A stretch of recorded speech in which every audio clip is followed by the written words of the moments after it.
Здесь начинается первый этап добычи сахара из свеклы. Это урожай, собранный из чеченских полей. Более 6000 тонн корнеплодов привезли из 45 госхозов. Саламбек Исраилов работает на Аргунском сахарном заводе 20 лет. За свою трудовую деятельность он сменил множество профессий. Сейчас работает главным агрономом. На этом участке он отвечает почти за все процессы.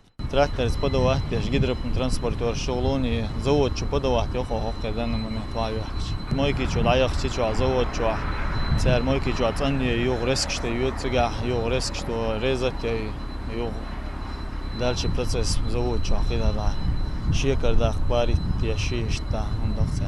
Все просчитано и продумано до мелочей. Практически вся работа проводится с помощью современных технологий. Свекла с одной точки по водному каналу поступает в завод. Здесь уже за нее берутся другие специалисты.